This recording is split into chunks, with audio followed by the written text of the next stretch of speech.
Everybody, it's Jeremy. Welcome back to the Slowest WAAAGH, where we are playing Tzeentch. It's turn 58. And while things are cooling down with us, things are kind of heating up across the world. So, we got a lot of things to go over. This is probably going to be a longer episode. So strap in. Let's see where it takes us. First and foremost, we get a message from Nagaron. Congrats to those who won part of the Cookies lottery. So, it seems as though Cookies has done some sort of lottery, and is sending off what I presume to be what remains of his stuff. Congratulations to all individuals who get something from the lottery.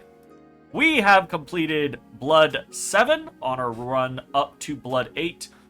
We get a couple of different things that we've accessed through going up Blood this high, but really at Blood 8 we're looking to get vampires and try to just start producing a vampire every single turn. That's the ideal case scenario. We'll see if we actually get there. Lots of site searching, as I am wont to do. Some of this is finishing up site searching in our actual territory. A few things like some Auspexes, Horospexes, and Gnome Lores, along with some Bowls of Blood. But a lot of this is site searching into Nagaron territory, just because I don't think Nagaron got a good chance to do a crazy amount of site searching. And the site searching you probably did was Astral Blood, or Astral Death and Glamour, I believe. So just kind of covering our bases and seeing what we can get. Auspex Blood.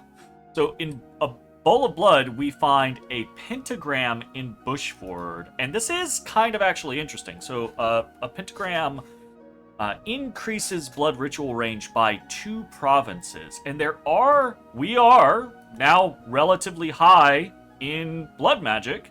We're going up to 8, and there are some pretty interesting rituals that can benefit from increased range, but we hadn't really planned on going super hard into something like that. And Bushford, while it did get a free lab earlier, isn't in the greatest defensible location for us. It's not underneath a fort, prior existing fort, basically.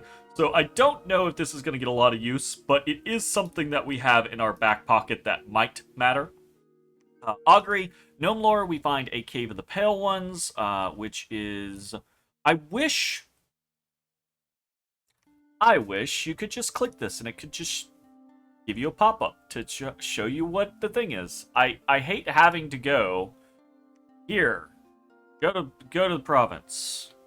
Check it. Open your thing back up. Here. Go to province. Open, just allow us to click. Like, all of these things should be hot linked. Allow us to click this. It opens up a pop-up and shows us what the site is. Fantastic. Right? Anyways. Cave of the Pale Ones is Death Earth. Also gives you Pale Ones, which we don't really care about, but the Death and Earth is nice. Auspex, a Trapped Wind. So we actually find this down in Caverns of Gold. Trapped Wind is just a fancy sounding thing for an Air 1. It's just a cave-specific site. So that is not super exciting. It's nice to have more air, especially since our air has not been especially great. But Caverns of Gold itself is turning into quite the fucking province, so that's kind of neat. Augury, Probing, Gnome Lore finds a rock crab colony, just an Earth 1. Probing, Harspex, Probing, Auspex, a Well of White Water, that should just be a Water 1. Amusingly in Drear Caverns, which we still don't have. Is this complete now? No, we still need Earth here. Interesting. Gnome Lore, Bowl of Blood, Augury, Gnome Lore, Dark Knowledge, Bowl of Blood, Into the Rainbow, Bowl of Blood. Again, we do have some cultists that are walking around and site searching H1 for us. Just on the random chance that we get some additional astral pearls out of something like that. Pretty decent blood hunting turn for us. 29 in Force of the Lost, 20 in Anvast, only 8 in Feral Woods. And you can see 3 in Ophaleth because we have kicked off blood hunting in Ophaleth. We're now up to 4 blood hunting provinces. And we're doing them in the vein, right, where we're only blood hunting with 3 individuals, spreading out our blood hunting. We have growth 3. So this is not burning a province down to the ground. These provinces are unlikely. The population loss is probably about the same as the population gain, or roughly therein. If it is more population loss, it is very marginal. So these provinces will remain relatively stagnant, which means we're not just torching otherwise decent provinces. Not always the best way to go about things, especially if you want a whole bunch of blood slaves, but it's just a strategy to use if you're a scales nation and you want to kind of keep some of your provinces intact. So upping the number of blood hunting provinces we have going on. Probably going to do even more blood hunting provinces as we get vampires out. So we'll see how that goes. And of course, the war with Nagaron might be all but over, but it is not over. So we get some assassinations. Let's see if we lose anything important. So we have a Canine Assassin with a Mistletoe Garland and a Berserker Pelt. That's a little scary. Up against a Sorcerer, and you can see I did go and put bodyguards on people, but in this case, one Marauder I think is probably not going to matter. Ooh! Did he... Ew! That Marauder smacked this guy. Come on. Arrow of the... Oh no! Don't miss! Come on, come on, come on, come on. That didn't happen. That didn't happen.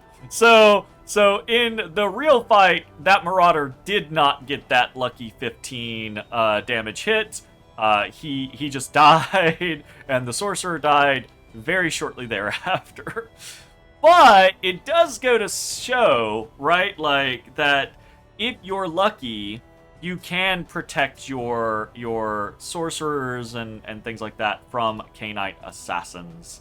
And I do specify, like, sorcerers and up, right? Like, your acolytes are fucking mulch. Even if they get some bodyguards, those bodyguards are likely to lose, and the acolyte is unlikely to cast anything that's going to make a difference. Whereas the sorcerer, depending on what their randoms are, if the Marauder buys them time, they can cast something that could potentially kill the Canine Assassin.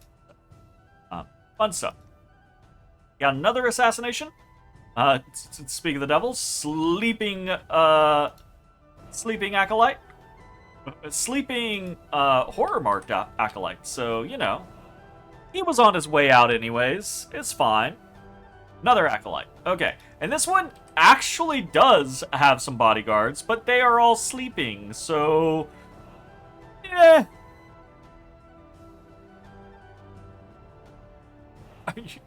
You just unnecessarily kill. No witnesses. We leave no witnesses. Yeah, okay. So that one also dies. Battle in Yellow Caves. This is us trying to claim Itza's underground territory. There's just a couple of Bakemono show here, so this should not be any real problem. We have a stack of Marauders here. We also, though, have these Fiery Imps, which in and of themselves are not especially effective. They throw flames, which don't hit very hard and don't have a very long range. But they do have a 6 AP Fire Shield, which can be somewhat useful, you know? See how the throw fire works. Yeah! I mean, there's a fair number of them, and Bakemono Show don't have very much HP. Yeah, that's doing some work. Hey, now we're just shooting ourselves. Damn it. Stop. Stop it. Yeah, we just shot ourselves. Yeah, you know, did okay. Lost a single Marauder, no big deal. We get attacked in Sitha. Stop, Odie. by a Sun and Steel, the Bloodshade. By Bloodshade, accompanied by some Shadow Imps. This is just, again, Naggarond keeping us honest. Are we putting in any PD into our territory? And the answer is yes, we are. Also, we had some random fucking Marauders there, so that works. We'll come back to the Dwarves versus Itza stuff here in a second. So we get attacked in Old Giant Woods. This is where our army is, and we're gonna get magic dueled. Okay.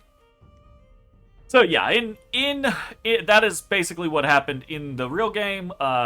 Magic duels once successfully, tags an acolyte, magic duels a second time, and fails the roll and dies. So another acolyte. I think we're up to like, I don't know, 10 plus acolytes. Honestly, not that many, all things considered. So it's annoying. We have lost a few things here or there, but overall it hasn't really impacted our combat power that much. We attack Itza in Mile Deep, and this is our own batch of Bakemono Show. Let's see if they fare better. So we are up against cavemen. And cavemen are scary. I actually don't mind Bakemono Show up into cavemen. Cavemen do not have good protection. So the Bakemono Shows who don't hit especially hard, right? Their attack density is very good because of their small size. So you get a bunch of them attacking into one caveman or two cavemen, and they can actually do a lot of damage. And the Great Clubs being linked 2 and the Bakemono Show Yaris being linked 4 can be somewhat helpful. So let's see how this actually goes. Pretty confident we'll win, but do we get kind of smashed at the same time? So one guy dies. Pretty understandable. If they hit, they're definitely gonna kill somebody. But otherwise, it looked pretty good. Wrong thing. Yeah, and that's how it goes down, right? So two of the cavemen, the Bakemono Shows do not have very high defense. So the cavemen are likely to hit as long as they don't get repelled. So that's something to kind of keep in mind, because Bakemono Show provinces underground are very common. Caveman provinces underground, very common. Let's see if we can kind of heal out some of this stuff. So, we'll check. We had a round of attacks there. Let's see some of these cavemen. Okay, he got a kill. Yeah, repel value, morale negated repel, attacker damaged by repel, attack roll versus defense roll. Let's see. Yeah, okay, so just straight up repelled by the repel value of the Yari versus defense value. Repel value, morale negated repel, right? So attack versus defense. So you can kind of see it's if you have cavemen, right? Keep in mind the nature of cavemen. They are big and scary. If they can't get to you because you shoot the shit out of, much like barbarians, if they can't get to you because you shoot the shit out of them, that's a way for them to die. If you can't shoot the shit out of them, send in massive, large amounts of smaller people who are densely packed, Bakemono Show, that can do a lot of damage and repel them. Very helpful. Not that this was a challenge or anything like that, but if you find an underground province that's like 30 or 40 cavemen, that can be intimidating, especially in the early game. But if you send a bunch of Bakemono Show up against them, you can actually do fairly well, right? So, we also attack in Old Giant Woods. We have broken the fort. There's not much in here, but, we got a magic dueler, we got an imp caster, we got some blesses coming out, a small number of executioners. See if this magic duel goes off. Hey, it does. Damn. Imp coming out. And we have so much, you know, pink flame, blue flame, etc., etc. We should not have much of any real issue here. Honestly, probably do more damage to ourselves than the remnants here. Yeah. Lost 11, killed 6. So definitely shot ourselves up a little bit here. We did lose 2 Greater Chaos Spawn, which is interesting. You know, not a massive deal, but something to note. And of course, with the Magic Duel, we lost another Acolyte. Just the cost of doing business around here. God damn it. Temple found, raised, great, fantastic. What else do we got going on? Smother Dark is repopping. We get 7 blue, 4 pink, 2 screamers, and 2 flamers this turn, which is nice. Need another 72 secrets to get the last gate. Unexpected event in Divine Ocean, we get 788 gold. That's nice. Unexpected event in Sulfuria, we get Unrest 34 and -3 Dominion. That's not nice. And in Ensorcelled Swamp, we get 16 Blood Slaves and 285 gold. Also nice. Bunch of patrolling, and we get a Chaos Lord. So this is one of the multi-heroes, right, that you can get, along with these guys, right, the Heralds of Tzeentch. And I think this is the first time, it's turn 58, we have Luck 3. This is the first time we've got a Chaos Lord multi-hero. I was kind of hoping that we were going to get a few of these throughout the game. They take 80 experience to turn into a Daemon Prince. I was hoping that we would find or get a couple of them just for free. But it's a little late to expect that this guy is going to matter. But he exists. It's cool. That's fun. That's fine. You know? And that is that. So let's talk about what is happening in the immediacy. I think there's quite a few things that we're trying to like optimize and fiddle-faddle around with, but the real big question is Karaz-a-Karak versus Itza. And it is this turn that we did indeed get confirmation that there was a massive battle against or between Karaz-a-Karak and Itza, and Itza lost really hard on it. And Itza lost really hard primarily because of these rune lords with anvils. So let's take a look at those real quick. I believe they are in one of these. Okay, right, these guys. So these guys, very specifically, dwarves normally have a casting speed malice, right? So if we go check the dwarves in general, cast spells in battle at 50% speed, cast spells in battle at 50% speed, right? So because of their rune magic and the lore behind them and the way that they work, right? They have really high magic resist, and they've got, you know, they ignore drain, and those are all really big bonuses, but the caveat is that they cast spells more slowly because they cast it through rune magic.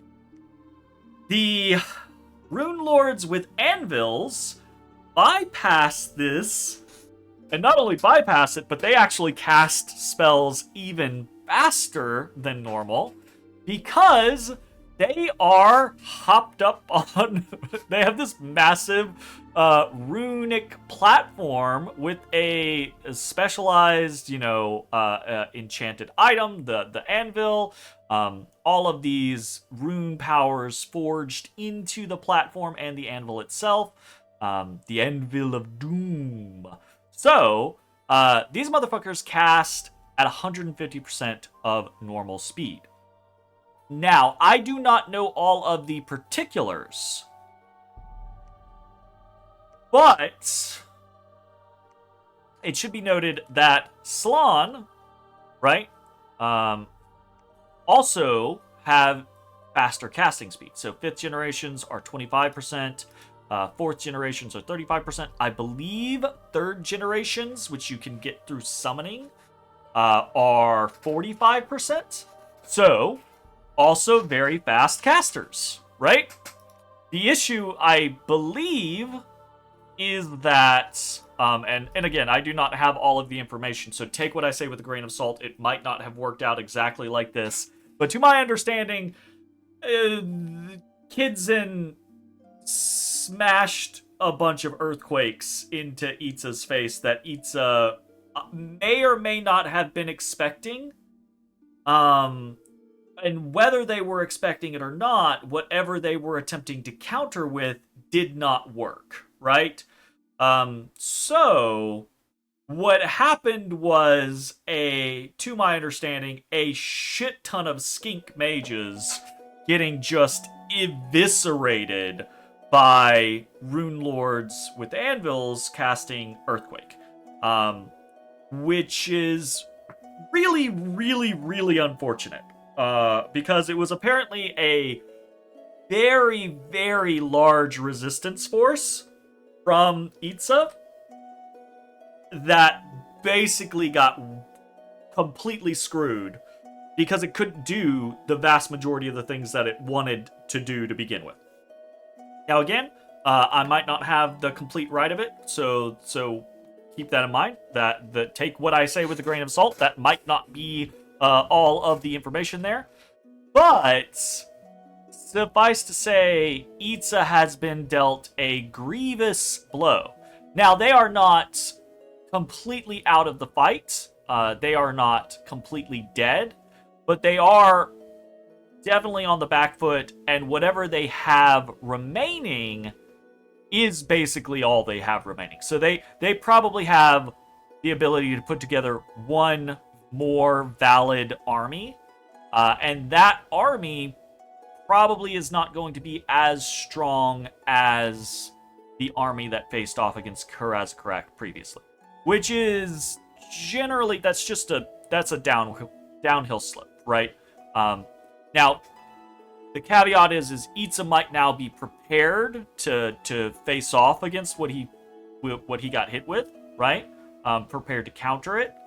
But even if he is, he'll likely be doing it with less power than he had previously, right? And so what this means is that Karaz-a-Karak, while still having to fight Itza, is very likely to be the victor in this conflict. Which is really bad, right? Karaz-a-Karak already has 4 thrones.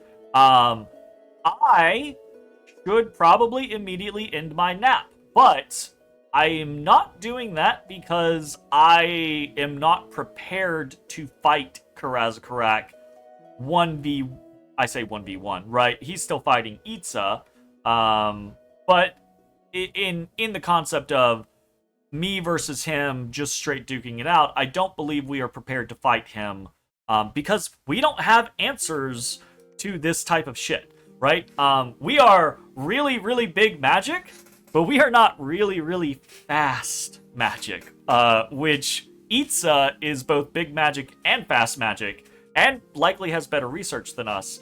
And the dwarves are also a lot of big magic and fast magic, and likely has better or comparable research to us. So that is a problem. So what we're going to do instead is we're going to try to secure what we can of Itza's territory, and we're going to try to take Greenwoods, right? This being the big issue is we can't allow Karaz-a-Karak to take Greenwoods. It's one thing if they take Itza's capital, okay, that's not great, but it is what it is. Having Greenwoods means they have 5 thrones. They just gotta snipe one more throne and they're fucking done, right? Game over. So, we are moving our army, our forces back towards Naggarond, and we are taking this turn to strike out at some of the border provinces with Itza in order to try to stake our claim on what territory we can. Now, this might cause some bumps. It might cause some friction with Karaz-a-Karak. We do have a nap with Karaz-a-Karak, but there is nothing that violates a nap about, you know, hey, we're both going for the same territory, I get there first, or we bump. That's not breaking a nap.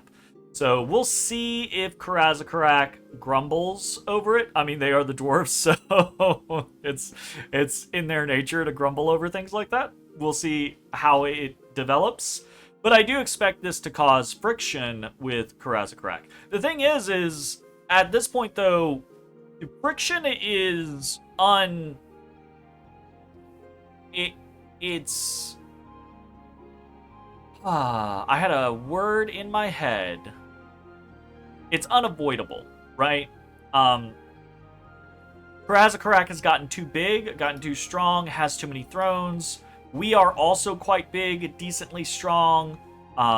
There is no way that we can move forward in the game with just the two of us being like, okay, yeah, let's just take on the rest of the world. Not if I want any shot at winning, right? So while I do expect this to cause friction, it is what it is. At this point, friction is a thing that we just have to accept.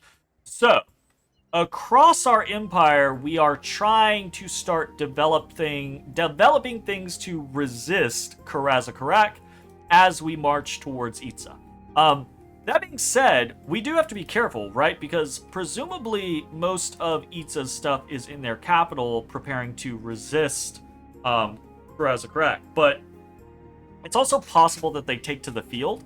And again, they're very dangerous. They lost a massive battle to Karaz-a-Karak, but that doesn't mean that they pose zero threat, especially not to us, right?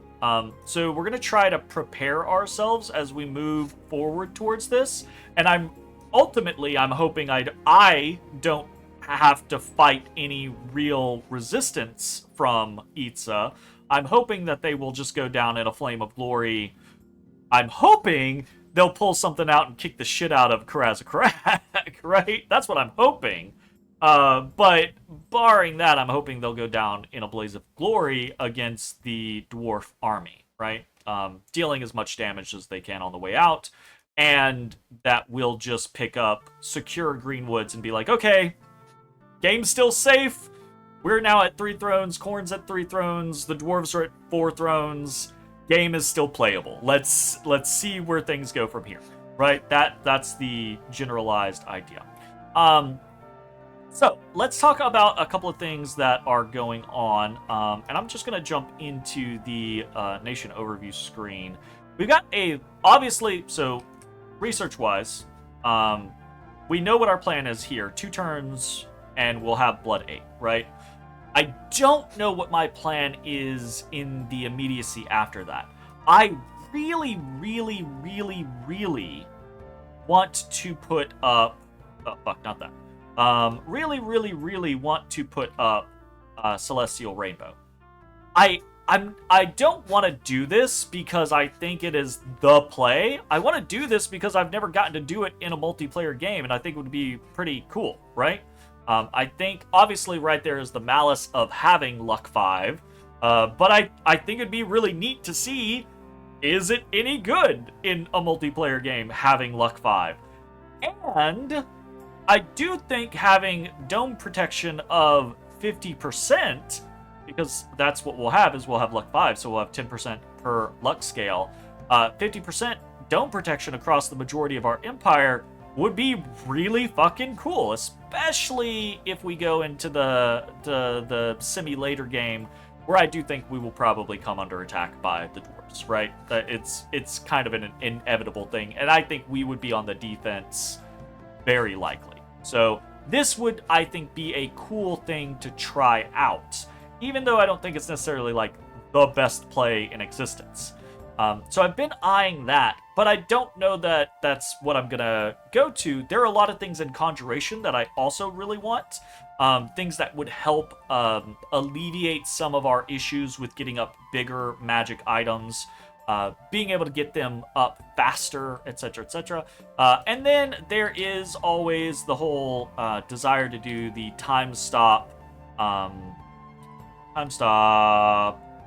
master and slave kind of concept. Now, we can mix master and slave into basically any army, but we have the innate caster village that we could empower and turn into a teleporting army stealer, basically, is the idea. So that would be really, really cool. We've got a couple of different things that we could do. Not sure which direction we're going to go there. Now, jumping over to the National Overture. We are moving a lot of people around. A lot of this is over in Nagaron territory, but we're also moving a fair number of people elsewhere. We are in Old Woods, right? Old Giant Woods. We're immediately dropping a temple and bumping the castle up to tier 3. We're also attacking into Akerjab with some Marauders, Forsaken Marauders, just to see, hey, or just to try to finish them off, right? I think they still have a province down here, but we can't get down there at the moment, so it is what it is, right? We'll pop what they have remaining up top, and hopefully someone will pop what they have down in the bottom, because otherwise we're just gonna get assassinated a bunch. And if that is what happens, then what we'll do is we're gonna have to start patrolling with decently large forces everywhere, and seeing how that goes. Also, of course, we are attacking into Itza territory with some small mixed forces. Nothing crazy. Bunch of horse archers here, just riding out of the Nagaron capital. More forces coming up from behind. We'll see how that all turns out. Other things of note. We have a little bit of site searching still happening here or there. We're doing some forging, but primarily we're kind of starting to prep to do more forging. So forging a dwarven hammer so we can start to get into more specific forging. Making a ring of sorcery so that we can balance ring of sorcery, ring of wizardry, and or other boosters to jump up into multiple things like staffs of elemental mastery, although the sorcery isn't going to help that much for it, and then robes of the magi, etc., etc. Just basically trying to broaden what we have access to as far as boosters go, so that we can throw multiple boosters onto multiple different people and achieve various different results, right? So we have the Ring of Wizardry, don't have a Ring of Sorcery right now. We'll talk about these empowerments here in a second, because they, I think, are pretty big. Forging more, again, more options for path boosting, some endless bags of wine, and this is what we're going to talk about here in just a moment. I want to cover something else. Where is it? Oh, it's all the way at the bottom, right. So, we have, as far as, so I love that this is in Dominion 6, because this used to not be, this wasn't a thing in Dominions 5. You had to just know what your provinces were and were not. But all commanders outside of your provinces, all commanders sneaking around, now show up in this category, and this is great. So we have 1, 2, 3, 4, 5, 6, 7, 8, 9, 10, 11, 12, 13, 14, 15, 16, 17 cultists that are outside of our territory, mostly preaching, some of them still sneaking around to get into locations to preach. So, what was it, 17? We have 37 cultists. Now, a lot of these are preaching in our own territory, on our borders, or are moving with armies right now, or are in borders and moving out of borders. So, the 17 versus 37 isn't a complete number in kind of like the ratio of what we're doing. But I do wish I had more cultists out there doing the good work. And so that is partially what we are doing this turn. We're getting cultists in a number of different locations.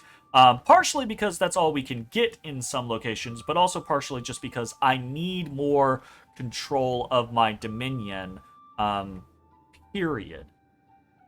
We suffered quite a few losses of Daemon Princes here in Nagaron territory, because I felt like I needed to be aggressive, and because we didn't really have a whole lot of other options as far as like what to be aggressive with, and because our Dominion had not pushed into Nagaron as much as it otherwise could have.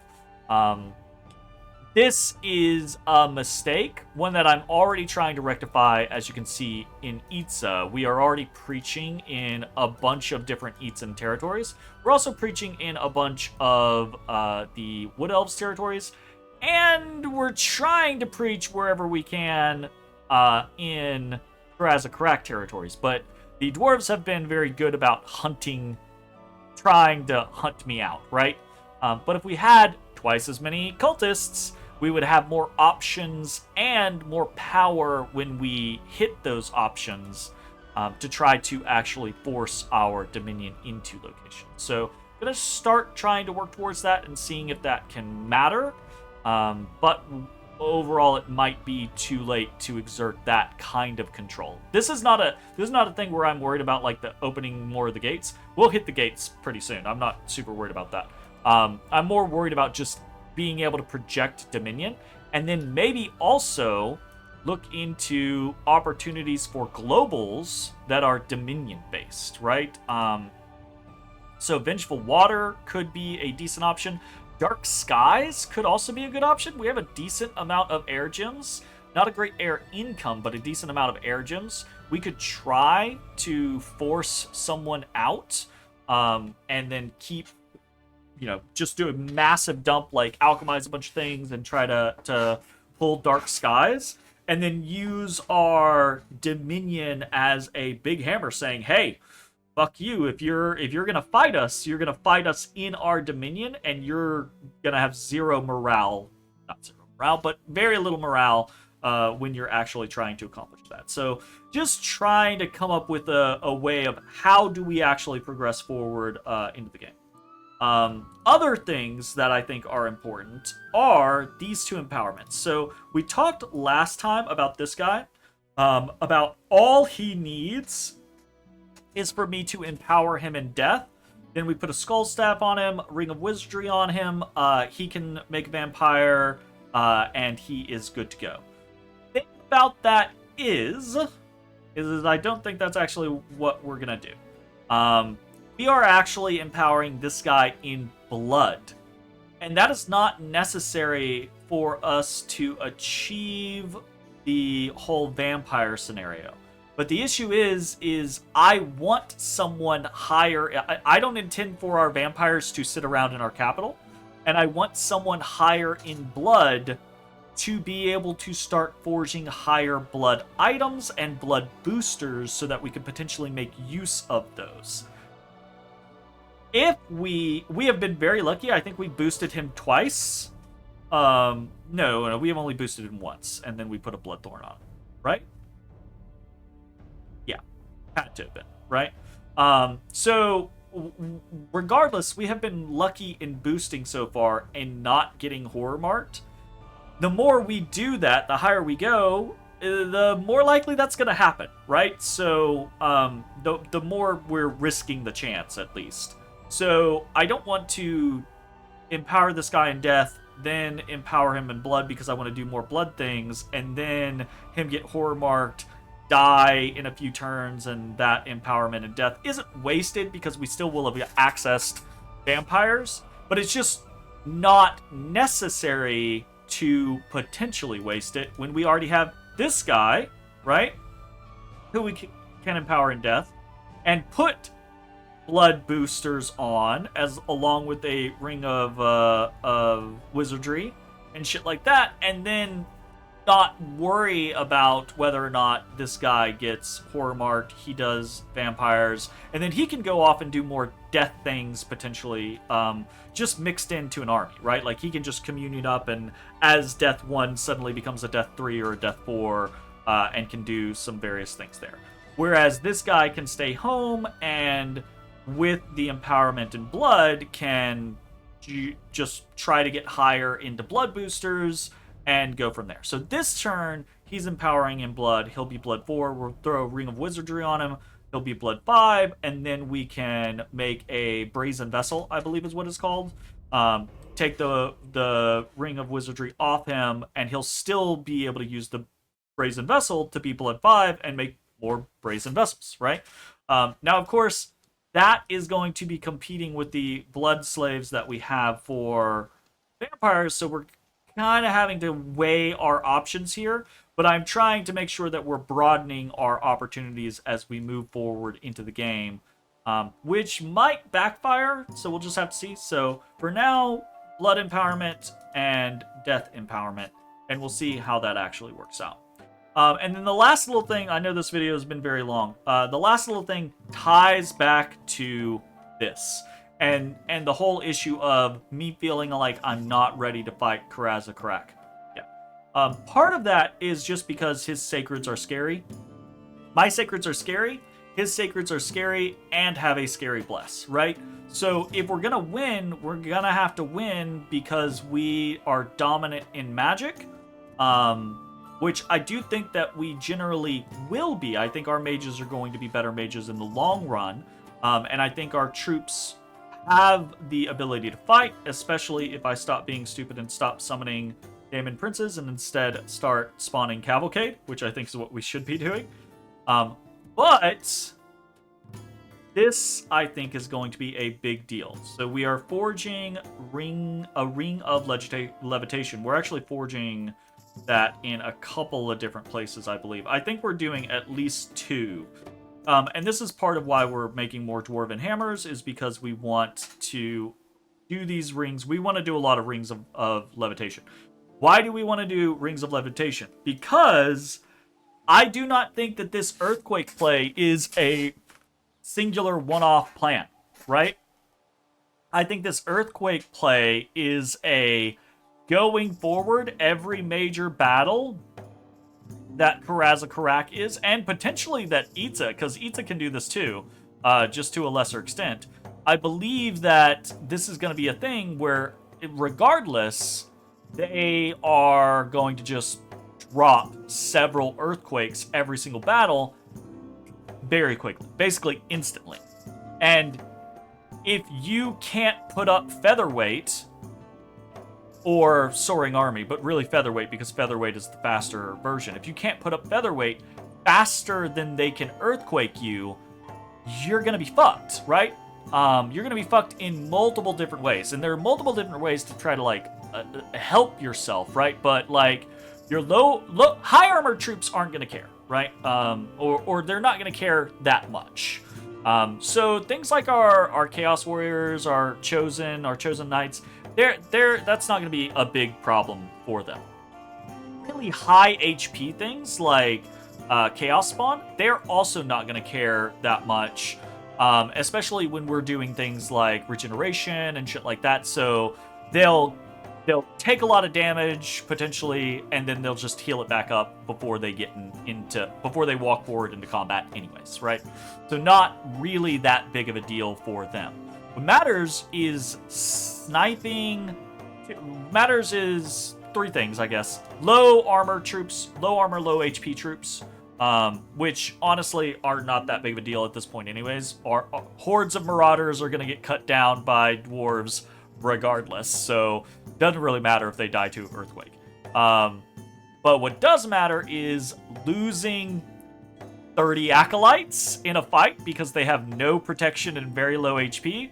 Two Earthquakes guarantee wipe all of these fucking acolytes, right?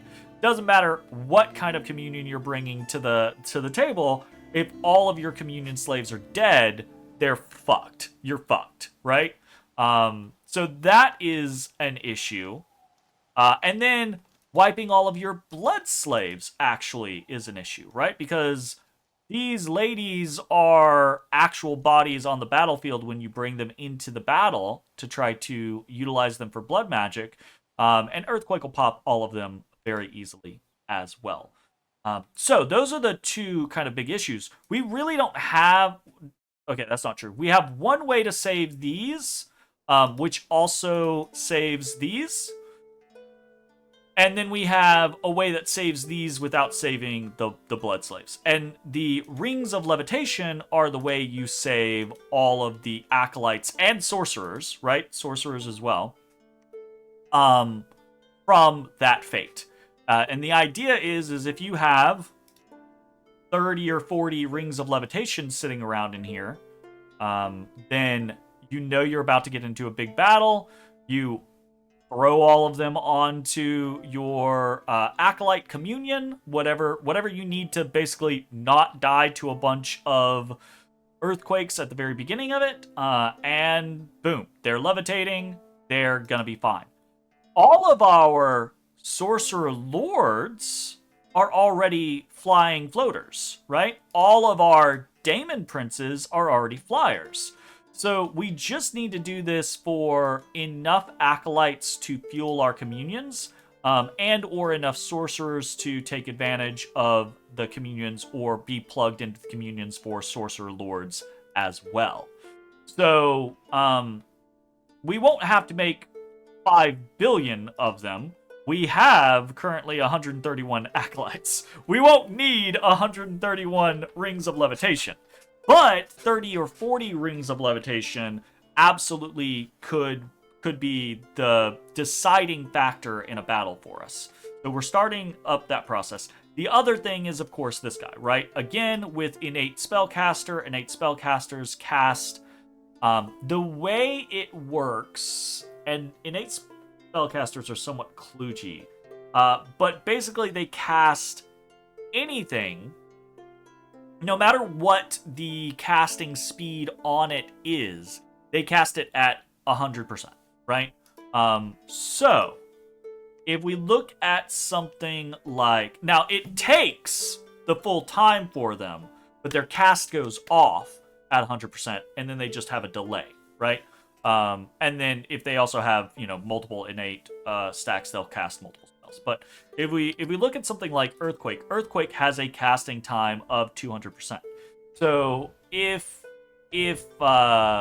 the lords, right, on the anvils are casting this comes out, I believe, at 150. Because they have 150%, but I think what that really means is they have 50% increased cast speed. But it might not be the case. This might also... Earthquake might just come out at 50. I don't know. Which would be fucking wild. But maybe that's the case, right? But I think it's just worded weird, and it basically... Instead of it going off at 200, it's going to go off at 150. But I'm probably wrong on that.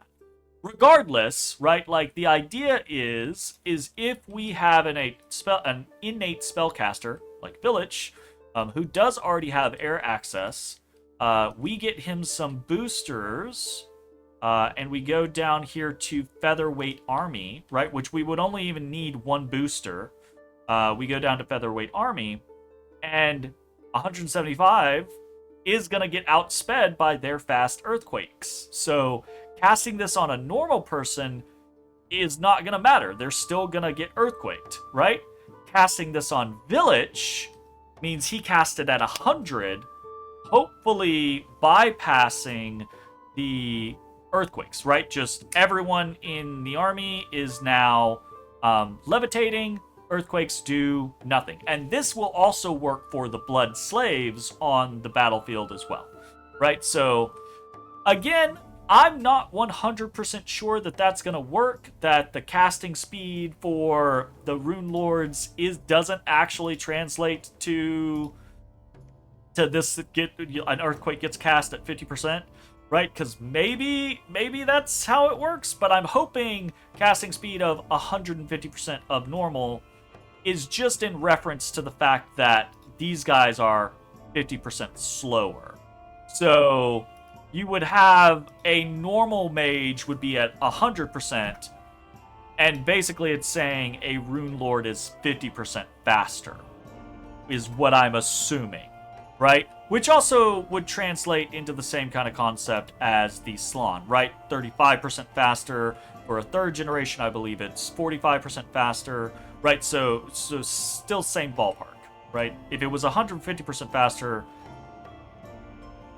nerf Rune Lords, right? That's just insane. Nerf Rune Lords. But I don't think that's the case.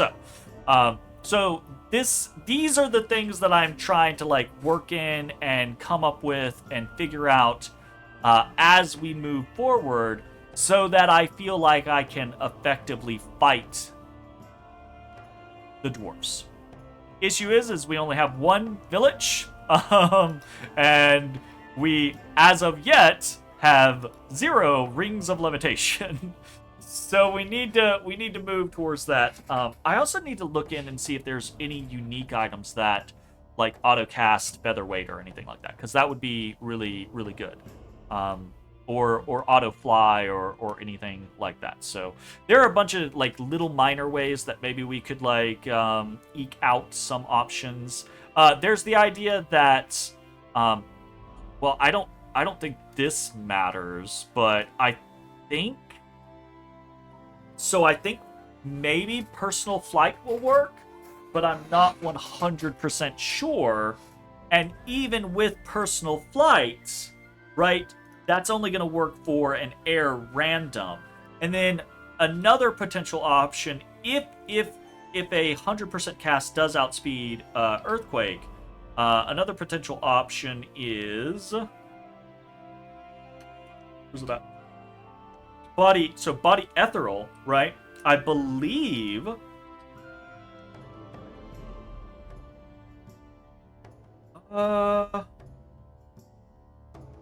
No, does not have any effect. Okay, so there are some things that have a lessened chance of working or a lessened effect on body ethereal units, but this is not.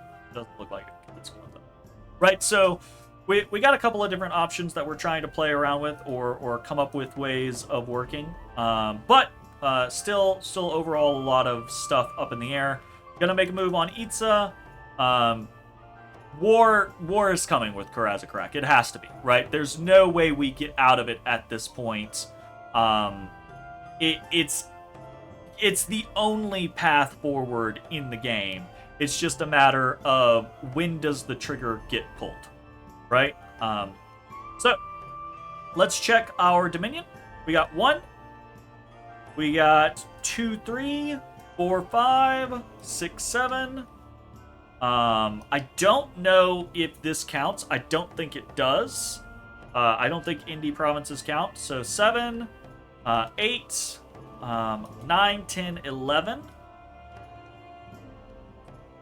12. So we have hurt ourselves as we are expanding now into territory that we were previously getting secrets out of.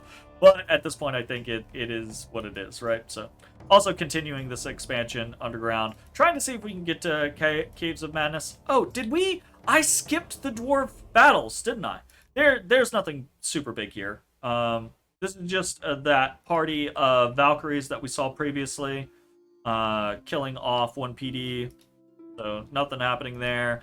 And this is a group of miners that, again, I think we've seen before, killing off a small number of PD.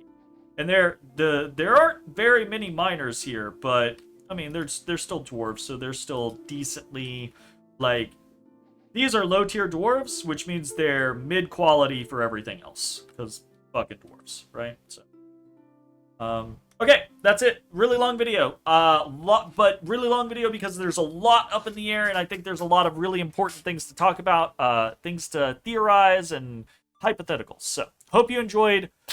We will see you next time for more of this really, really fun game, honestly. Bye-bye, everybody.